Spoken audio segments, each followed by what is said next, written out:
پروردگار مجھے اپنا دیدار بھی عطا فرما، مجھے موقع عنایت فرما، میں تجھے دیکھ سکوں۔ یہ ان کی وہ آتش شوق کا مسئلہ ہے۔ لیکن جواب کیا ملا؟ لن ترانی، تو مجھے ہرگز نہیں دیکھ سکتے۔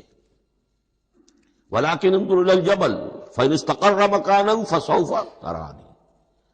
لیکن ظاہر بات ہے کہ حضرت موسیٰ علیہ السلام کو بات سمجھانے کے لیے کچھ مشاہدہ بھی کرانا تھا۔ فرمایا تم مجھے نہیں دیکھ سکتے، البتہ اس سامنے کے پہاڑ پر نگاہ جماؤ، ہم اس پر اپنی ایک تجلی ڈالیں گے۔ یہ اگلی الفاظ کے اندر وضاحت ہے، میں یہاں پہلے سے بیان کر رہا ہوں سمجھانے کے لیے۔ اگر وہ پہاڑ ہماری اس تجلی کو، تجلی کسے کہتے ہیں؟ جلا، روشنی، تو اللہ تعالی کی طرف سے وہ خاص اس کے نور کا جب پرتو ہوتا ہے کسی شے پر تو وہ اس کی تجلی ہے۔ ہم اپنی ایک تجلی اس پہاڑ پر ڈالیں گے، اگر وہ اس کو جھیل جائے، اپنی جگہ کھڑا رہ جائے، تو تم سمجھنا کہ شاید تم بھی ہمیں دیکھ سکو۔ فلما تجلی ربہ للجبل، اب یہاں وہ لفظ آ گیا، جب اللہ نے تجلی اپنی پہاڑ پر ڈالی، جعلہ دکا وخر موسیٰ صعقا، وہ پہاڑ ریزہ ریزہ ہو گیا اور حضرت موسیٰ بے ہوش ہو کر گر گئے۔ اب یہ بے ہوش ہو کر گر جانا، جبکہ وہ تجلی براہ راست بھی نہیں ہے، بالواسطہ ہے۔ مشاہدہ جو کر رہے حضرت موسیٰ وہ بالواسطہ ہے، تجلی پہاڑ پر ہے، لیکن یہ کہ اس کا بھی بالواسطہ اس کا جو ہوا ہے، اس کی جو تاثیر ہوئی حضرت موسیٰ علیہ السلام پر کہ وہ اس کی تاب نہ لا سکے اور بے ہوش ہو کر گر گئے۔ یہاں سے یہ بات سمجھ میں آتی ہے کہ یہ تجلی یہ ذات باری تعالیٰ تھی جس نے کوہ طور کو جلا کر بھسم کر دیا یا ٹکڑے ٹکڑے کر دیا، ریزہ ریزہ کر دیا۔ اب ذات الہی کے ساتھ جو تعلق ہے کلام الہی کا، اور یہ صفت جو لا عین ولا غیر کے درجے میں ہے ذات کے ساتھ، تو وہی تاثیر اس کلام الہی کی بھی ہے۔ لو انزلنا هذا القرآن على جبل لرأيته خاشعا متصدعا من خشية الله وتلك الأمثال نضربها للناس لعلهم يتفكرون۔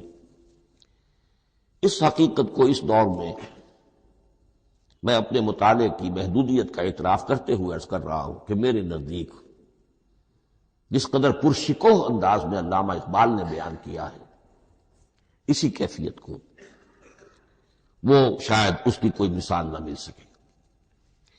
فاش گویم آنچ در دل مزمرست، یہ کتابیں نیست چیزیں دیگر است۔ میں صاف ہی کہہ دیتا ہوں جو میرے دل میں چھپی ہوئی بات ہے۔ فاش گویم آنچ در دل مزمرست، یہ کتابیں نیست، اس قرآن کو کتاب نہ سمجھنا، یہ کچھ اور شے ہے، چیزیں دیگر است۔ اب وہ چیزیں دیگر کیا ہے؟ وہی جو میں نے عرض کیا، ذات باری تعالی اور کلام کا صفت باری تعالی ہونا، اس کے بنا پر جو مناسبت ہے، جو قرب ہے، جو مشابہت ہے۔ مثل حق پنہاؤ ہم پیداستو، زندہ و پائندہ و گویاستو۔ اس کلام میں اللہ تعالی کی ساری صفات کا انعکاس موجود ہے۔ یہ بات ویسے بھی سمجھ میں آتی ہے، کوئی شخص ذرا گفتگو کرے، چند جملے جب وہ ادا کرے گا اپنی زبان سے، تو معلوم ہو جائے گا کہ اس کے فہم کا، اس کی دانش کا، اس کے مطالعے کا حدود اربع کیا ہے اور اس کے ذہن کی سطح کیا، سمجھ میں آ جائے گی بات۔ اس لیے کہ کلام جو ہے وہ متکلم کی پوری شخصیت کی عکاسی کر رہا ہوتا۔ تات بازی راگ پایا، چند جملے کسی نے کہا، پتہ چل گیا کہ یہ کس سطح کے آدمی ہے، علمی اعتبار سے، معلوماتی اعتبار سے، تہذیبی اعتبار سے، کلچرڈ ہیں یا نہیں ہیں، یہ ساری باتیں چند جملوں میں واضح ہو جائیں گی۔ تو اللہ تعالیٰ کی بھی جملہ صفات کا عکس اس قرآن میں موجود ہے۔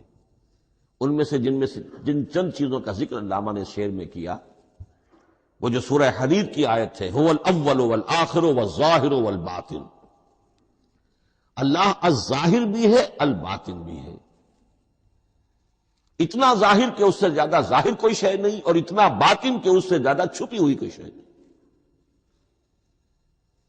اسی لیے حضور سے جو منقول ہیں الفاظ کہ پروردگار انت الظاہر فلیس فوقک شیء وانت الباطن فلیس دونک شیء، یہی کیفیت قرآن کی ہے۔ مثل حق پنہاں و ہم پیداستو، پنہاں بھی ہے ظاہر بھی ہے، جیسے ذات باری تعالی، اور جیسے اللہ تعالی کی شان ہے جو آیت الکرسی کے شروع میں آئی، الحی القیوم، مثل حق پنہاں و ہم پیداستو، زندہ و پائندہ و گویاستو۔ یہ قرآن جو ہے اللہ تعالی کی صفات کا ایک عکس اپنے اندر رکھتا ہے۔